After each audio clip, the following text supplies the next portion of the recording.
Shalom, haleluya, berbahagia pada hari Minggu ini bisa jumpa dengan seluruh jemaat dengan beberapa kalimat yang saya akan sampaikan. Untuk hari ini saya minta kita semuanya merenungkan firman Tuhan, menemukan potensi yang Tuhan sudah sediakan bagi kita dan memberikannya ke tangan Tuhan Yesus. Sesudah diberikan, dengar lagi Tuhan Yesus bicara, apa yang harus kita lakukan?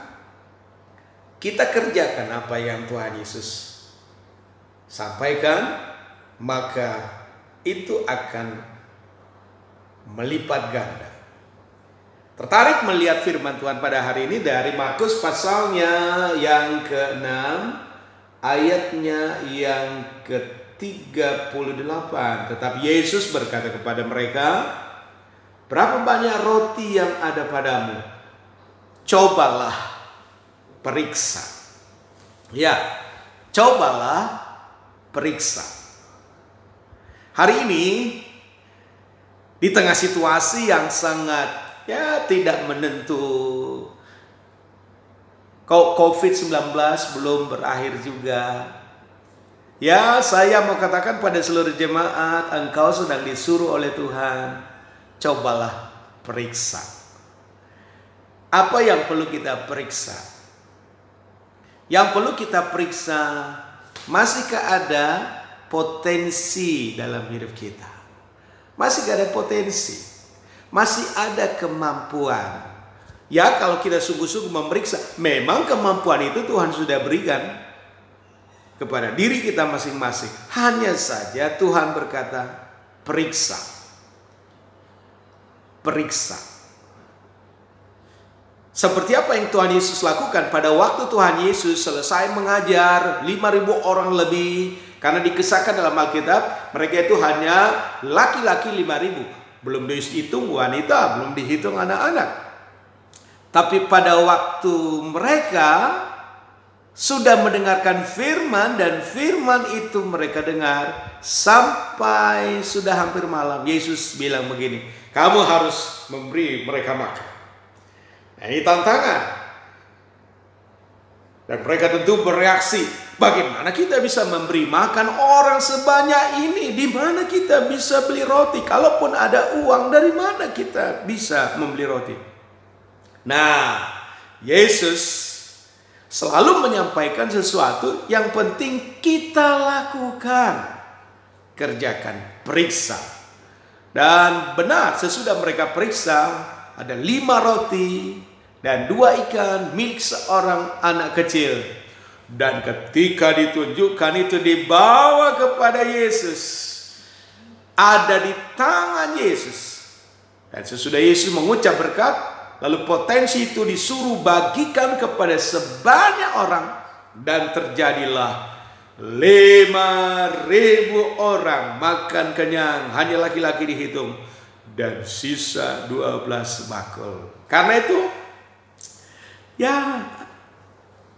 jangan pernah mengeluh terus situasi seperti ini. Jangan. Lihat, ada kemampuan apa dalam diri kita. Lihat, masih ada sesuatu. Dalam perjanjian lama, ada beberapa contoh. Ketika Musa disuruh oleh Tuhan untuk membawa umat Israel keluar dari Mesir, Musa mengeluh, Tuhan, saya tidak bisa bicara. Nggak bisa bicara mulutku ini. Musa bisa katakan, saya tidak punya teman.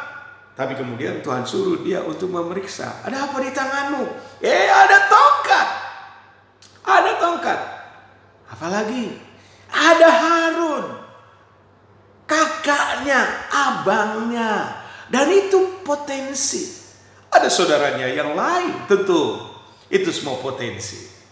Dan setiap potensi yang ada Tuhan selalu sampaikan, lakukan sesuatu dengan potensi itu, maka terjadi tanda-tanda di luar jangkauan pikiran daripada Musa. Bapak Ibu yang saya cintai dalam Tuhan, demikian juga terjadi pada waktu terjadi kelaparan pada masa Elia terjadi kelaparan. Ingat kan? Kering, kerontang, semua orang tidak makan. Pertama Tuhan suruh Elia pergi ke tepi sungai Kerit. Tuhan pelihara dia di sana. Burung gagak yang datang memelihara. Ada potensi, ada air di situ. Tapi kemudian potensi ilahi. Ada lagi yang datang kepada dia. Pergi kamu kepada seorang janda. Dan pada waktu dia pergi ke seorang janda itu sesungguhnya hanya punya sedikit tepung dan sedikit minyak untuk menyambung hidupnya. Tapi apa yang terjadi?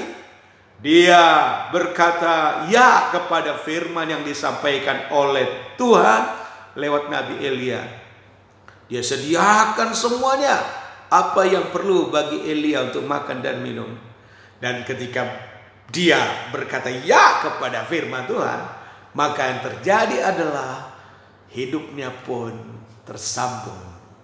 Hidupnya berkelanjutan. Karena itu Bapak dan Ibu yang terkasih, jemaat dimanapun berada, walaupun kita tidak jumpa hari ini hanya lewat sedikit tayangan ini, ingat, kamu punya potensi. Dan potensi itu ada dekat.